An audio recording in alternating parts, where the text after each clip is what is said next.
Hello students and welcome back. आज हम लोग फिर से अपना चैप्टर 2 ही कवर करेंगे। उसके अभी तक जो है हमने अपने हेनरी फ्योल के 14 प्रिंसिपल्स जो होते हैं मैनेजमेंट के, हमने वो कवर करे हैं। लेकिन आज से हम साइंटिफिक मैनेजमेंट जो है, जो इनके प्रिंसिपल्स हैं वो एफ.डब्ल्यू. टेलर ने दिए हैं, हम आज वो डिस्कस करने वाले हैं। क्लियर? जैसे इसका फर्स्ट प्रिंसिपल है, मतलब एक चीज मैं आपको और कहना चाहती हूँ कि ये दोनों प्रिंसिपल्स अपनी जगह काम आते हैं। मतलब ऐसा नहीं है कि अब आपने वो पढ़ लिए तो आप उन्हें छोड़ो और इनको पढ़ो, ऐसा नहीं है बिल्कुल भी। दोनों ही इक्वल इंपॉर्टेंट है। क्लियर? और जो एफ.डब्ल्यू. टेलर है, इन्हें साइंटिफिक मैनेजमेंट, मतलब इन्हें फादर ऑफ साइंटिफिक मैनेजमेंट भी कहा जाता है। अब नेक्स्ट हम पढ़ते हैं, हमारा जो फर्स्ट रूल है वो क्या है? वो है science not rule of thumb. अब इसका मतलब क्या है? सबसे पहले तो साइंस, आपको मालूम है हम पहले भी डिस्कस कर चुके हैं कि जो साइंस के प्रिंसिपल्स होते हैं वो क्या होते हैं, वो पूरा आपका एक्सपेरिमेंट लेके बने होते हैं। जैसे उन्होंने कोई केमिकल्स डाले और उससे एक चीज फॉर्म हो गई, तो साइंस उस पर बेस होती है कि आप इस रेशो में ये चीज डालोगे, इस रेशो में ये चीज डालोगे तो आपका ये चीज बनकर आ जाएगा। वो तो साइंस होती है क्योंकि वो एक ठोस बेस पर होती है। बट जो हमारे प्रिंसिपल्स होते हैं वो तो ऐसा नहीं होते हैं ना, वो जो सिचुएशन को देखकर बने होते हैं, जैसे मैंने आपको बताया। तो उसी हिसाब से इन्होंने जो ये एक पहला हमें प्रिंसिपल दिया, इन्होंने कहा science not rule of thumb. Science तो है बट ये रूल ऑफ थंब नहीं है। रूल ऑफ थंब का मतलब हिट एंड ट्राई वाला मैटर नहीं है। अब ये हिट एंड ट्राई क्या होता है, मैं आपको एक एग्जांपल लेके समझाती हूँ। जैसे सपोज करिए कि हमारी तबीयत खराब हो गई, थोड़ा कोल्ड हो गया या बुखार हो गया, हम एक डॉक्टर के पास गए। अब डॉक्टर ने क्या करा, चलो कोई डॉक्टर तो बहुत अच्छा है जिसकी दवाई हमें सूट करती है, उसने हमें पहली मेडिसिन दी और हम ठीक हो गए। लेकिन हर बार तो ऐसा नहीं होता ना। वो क्या होता है कि उसने हमें मेडिसिन दी बट हमें आराम नहीं लगा। हम नेक्स्ट डे फिर उसके पास गए, उसने कहा अच्छा आराम नहीं लगा, चलो अब मैं दूसरी मेडिसिन दे देता हूँ। उसने हमें दूसरी मेडिसिन दे दी, उससे भी हमें आराम नहीं लगा। फिर उसने हमें थर्ड मेडिसिन दी जिससे चलो हमें आराम लगा। तो डॉक्टर क्या कर रहा है, डॉक्टर हिट एंड ट्राई, मतलब हम पे वो एक एक्सपेरिमेंट कर रहा है कि चलो ये मेडिसिन नहीं तो ये मेडिसिन दे देता हूँ, ये मेडिसिन नहीं तो ये मेडिसिन देता हूँ, कोई ना कोई तो लगी जाएगी। ठीक है? तो ये कहते हैं, एफ.डब्ल्यू. टेलर कहते हैं कि भाई एक तो जो ये साइंस है वो हिट एंड ट्राई नहीं होनी चाहिए, मतलब rule of not rule of thumb ऐसी नहीं होनी चाहिए बिल्कुल भी। ठीक है? तो अब इसके अंदर क्या होता है कि इसके अंदर हम बेस्ट मेथड, जो भी हमारा काम है हम जो कर रहे हैं, इसके अंदर हम बेस्ट मेथड यूज करें और उससे इम्प्लीमेंट करें। मतलब जैसे हम मैनेजर हैं और हम अपनी ऑर्गेनाइजेशन चलाते आ रहे हैं, तो हम उसमें से बेस्ट मेथड ले लें कि भाई हमें तो इस चीज को ऐसे करना है और हम उसको वैसे ही करवाएं। ठीक? तो ये क्या हो गया हमारा science not rule of thumb, ये फर्स्ट हमारा प्रिंसिपल हो गया। अब हम इसे पढ़ते हैं। Rule of thumb means the application of traditional methods or the method decided by the manager based on his past experience। मतलब जो मैनेजर, जैसे भी मैंने आपको बताया कि भाई मैनेजर के जो पास्ट एक्सपीरियंस हैं उनके ऊपर उसे देखकर वो काम करवाना चाहिए। ठीक है? हिट एंड ट्राई बिल्कुल नहीं करना चाहिए। तो इसके positive impacts of this principle क्या है? स्टैंडर्ड रिजल्ट, कि इसके पर्टिकुलर रिजल्ट्स आएंगे। भाई अगर मैंने कोई चीज ट्राई कर रखी है, मान लीजिए कि मैं अगर इतने टाइम से कोई चीज पढ़ाती आ रही हूँ तो मुझे मालूम है ना कि वो कैसे होगा, तो वो चीज हम उस तरह से लेंगे। ठीक? सेकंड है गारंटी अ स्पेसिफिक रिजल्ट और आउटकम। जब आप मेरे बताए हुए कदमों पे चलोगे कि भाई क्योंकि मैं उस चीज से हो चुकी हूँ, गो थ्रू हो चुकी हूँ, तो मुझे उस चीज का मालूम है। अगर आप लोगे तो आपको रिजल्ट जाहिर सी बात है अच्छा ही मिलेगा। Objectives can be achieved in a better way, और जो ऑब्जेक्टिव्स, जो आपके गोल्स हैं, वो आपको अच्छी तरह से अचीव होंगे अगर आप जो एक एक्सपीरियंस जो आपको मैनेजर का है उसके अकॉर्डिंग आप चलेंगे। तो better utilisation of available resources, skills and budget. अब जो अगर आप अपने मैनेजर की बात सुनोगे या एक पर्टिकुलर बेस्ट यूज जो था, जैसे उन्होंने काम करा, उस चीज को देखोगे, तो जो आपकी रिसोर्सेज हैं वो भी आप उनका बेटर यूज कर पाओगे, स्किल्स का भी और अपने बजट का भी, मतलब आप बजट से बियॉन्ड नहीं जाओगे, उसको भी आप यूज कर पाओगे। ठीक? अब सेकंड हमारा प्रिंसिपल क्या है? Harmony not discard. अब हार्मनी का मतलब क्या होता है? हार्मनी का मतलब होता है शांति, पीस। बिना किसी प्रॉब्लम के ऑर्गेनाइजेशन होना, वो हमारा हार्मनी हो गया कि भाई शांति में चल रही है हमारी ऑर्गेनाइजेशन। तो लेकिन डिस्कॉर्ड का मतलब क्या होता है? कन्फ्लिक्ट, मतलब आपस में कुछ कन्फ्लिक्ट होना कि मैनेजर से आपकी नहीं पटती है या कुछ भी है, तो वो क्या हो गया? वो कन्फ्लिक्ट हो गया। अब हमने फ्योल का एक डिसिप्लिन नाम का प्रिंसिपल पढ़ा है, तो ये थोड़ा थोड़ा उससे मिलता जुलता सा है। ठीक? अब इसके अंदर क्या है भाई, अगर सपोज करो मैंने आपको उसमें भी ये एग्जांपल दिया था कि जैसे हमारे यहाँ तो हम क्या करते हैं, लोग बाग लेबर स्ट्राइक करके बैठ जाती है कि ठीक है इन्होंने मेरा ये बोनस नहीं दिया, स्ट्राइक, अब हम आगे से काम नहीं करने वाले हैं या कुछ है।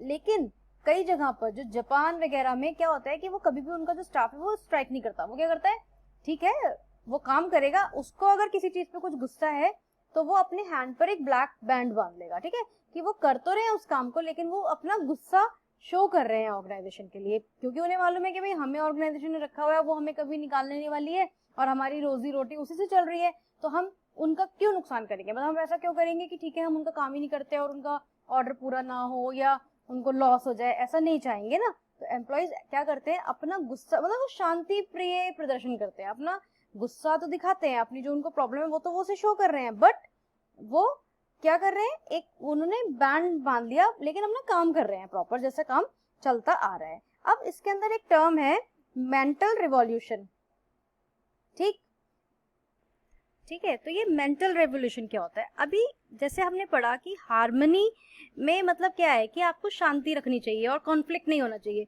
लेकिन आमतौर पे क्या होता है कि जब वर्कर्स और मैनेजर्स साथ में काम कर रहे होते हैं तो वर्कर्स को क्या लग रहा होता है कि ओहो मैनेजमेंट में तो हमें बहुत ओवरबर्डन कर दिया, हमें सबसे सारा काम हमें ही दे रहे हैं, और ऐसे ही मैनेजमेंट को क्या लगता है कि जो हमारे वर्कर्स हैं वो they are good for nothing, मतलब वो अच्छे नहीं है और वो हमें परेशान कर रहे हैं या कर रहे हैं, ऐसा नहीं होना।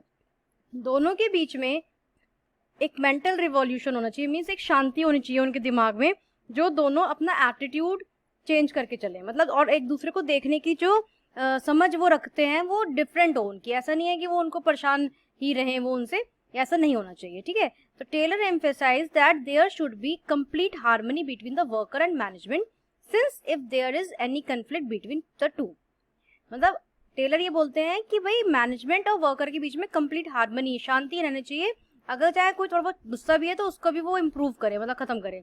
It will not be beneficial either for the worker of और द मैनेजमेंट, क्योंकि अगर उनके बीच में कुछ कंफ्लिक्ट है, कुछ लड़ाई झगड़ा है, तो वो ना मैनेजमेंट के लिए अच्छा है ना ही वो वर्कर्स के लिए अच्छा है।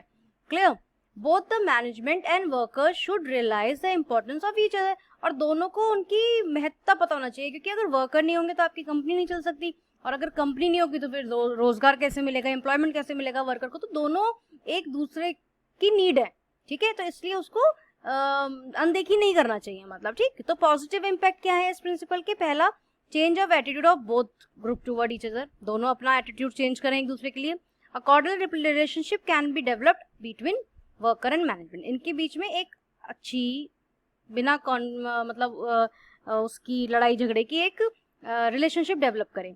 Goals of the organisation can be easily achieve, तो फिर उससे क्या होगा, जो गोल है ऑर्गेनाइजेशन का वो इजिली अचीव हो जाएगा। आपको पता ही है कि अल्टीमेटली हमारा गोल तो यही होता है ना, प्रॉफिट अर्न करना, तो वो हो जाएगा।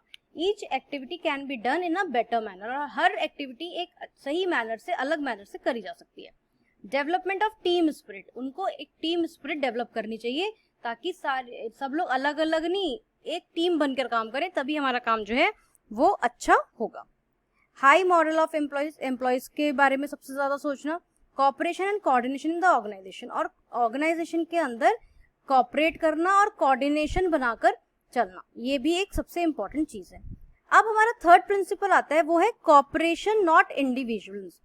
ये जो है ये भी इसी प्रिंसिपल का, जो अभी हमने प्रिंसिपल पढ़ा उसी का एक्सटेंशन है। अगर क्वेश्चन आता है कि हार्मनी एंड नॉट डिस्कार्ड का एक्सटेंशन क्या है, तो वो ये है कॉपरेशन नॉट इंडिविजुअल।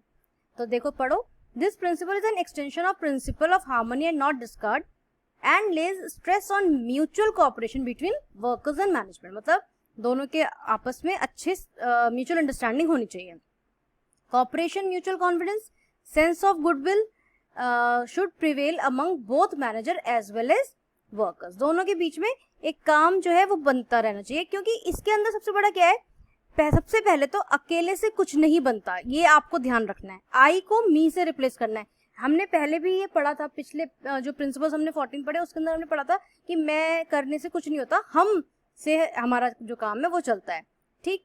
तो ये चीज हटानी चाहिए हमें, और हमें कंपटीशन मत करिए एक दूसरे से ना। और फैमिली, जैसे फैमिली का हेड होता है, बाकी फैमिली के मेंबर्स हैं उसका कहना मानते हैं, ऐसे ही मैनेजर को आप फैमिली का हेड मानिए, और जो वर्कर्स हैं वो फैमिली के मैनेजर, मतलब फैमिली के लोग हैं, मैनेजर उन्हें अपनी फैमिली के बंदे माने, तो कोई कॉन्फ्लिक्ट होगा ही नहीं फिर तो ना, ये चीज है। अब इसके पॉजिटिव इम्पैक्ट क्या है, development of team spirit, team spirit develop करो। हाई मॉरल वो ये सेम है, कोऑर्डिनेशन और कोऑर्डिनेशन बनाना, cooperation, goal of the organisation can be easily achieved. तो इन सब से क्या होगा, हमारा जो गोल है ऑर्गेनाइजेशन का वो इजिली अचीव हो जाएगा। क्लियर? तो ये हमारे प्रिंसिपल थे। अब हमारा फोर्थ प्रिंसिपल जो है वो है development of workers to their greatest efficiency and prosperity. अब ये जो है ये मैं आपको एक एग्जांपल से समझाती हूँ।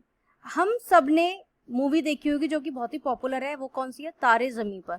उसकी क्या स्टोरी थी मुझे बताने की ज़रूरत नहीं है। एक छोटा बच्चा था जो कि सब काम उल्टे पुल्टे करता था, उसको कुछ प्रॉब्लम थी बेसिकली जो कोई नहीं जज कर पा रहा था, और उसे उसके पेरेंट्स ने हॉस्टल भेज दिया। लेकिन वहाँ पे उसको एक टीचर मिला जिसने उसके अंदर से, मतलब जो उसका बेचारे का इतना टूट चुका था वो बच्चा, उसने उसके अंदर से एक अच्छी चीज़ देखी और उसे निकाला। तो वो कौन था टीचर उसका? आमिर खान था, है ना। तो आमिर खान ने उस बच्चे में एक ऐसी चीज़ निकाली जो उसकी स्पेशलिटी थी, है ना। जो चीज़ उसे अक्षर उल्टे दिख रहे हैं या सब कुछ उल्ट पुल्ट दिख रहा है, लेकिन उसने उसकी पॉजिटिविटी देखी और उसके अंदर से जो वो बेस्ट निकाल सकता था उसने निकाला। और बाद में आपको पता है हमारी मूवी में क्या हुआ, ठीक है, कि वो बच्चा बहुत अच्छा हो गया बाद में, है ना। तो यही चीज़ हमें अपने वर्कर्स के साथ करनी चाहिए कि हमें उनके अंदर से बेस्ट निकालना चाहिए कि हमारा जो वर्कर है वो क्या चीज़ क्या अच्छी कर सकते हैं, क्या नहीं कर सकते, वो हम देखें। तो development of workers to their greatest efficiency and prosperity, workers well being here indicates their efficiency. Hence, through this scientific principle, Taylor emphasizes on the need of developing each and every individual in the organization to his greatest efficiency through proper training. मतलब कि हमें हमारे जो भी workers हैं उनकी efficiency देखनी चाहिए, उनके अंदर से अच्छाई जो वो ज़्यादा कर सकते हैं उन्हें वो निकालनी चाहिए, उन्हें मोटिवेट करना चाहिए। और अगर वो थोड़ी बहुत किसी उनमें कोई कमी भी है तो वो क्या करें, वो मतलब मैनेजर्स को चाहिए कि उनकी प्रॉपर ट्रेनिंग दिलवाए। क्योंकि अगर आपका कोई नया एम्प्लॉय होता है उसे सब कुछ नहीं पता होता, तो आप उसे ट्रेनिंग नहीं दोगे तो उसे कैसे पता चलेगा। तो आप जो मैनेजर का ड्यूटी बनती है कि अपने वर्कर्स को वो प्रॉपर ट्रेनिंग दे, उनको समझाए और उसके बाद उनसे काम ले और उनके अंदर से बेस्ट जो वो दे सकते हो वो चीज़ निकाले। तो हम अपनी इस वीडियो को यहीं पे एंड करते हैं। दूसरी वीडियो में हम इसका आगे का पार्ट पढ़ेंगे और होपफुली ये चैप्टर हमारा नेक्स्ट वीडियो में फिनिश हो जाएगा। Okay, thank you so much.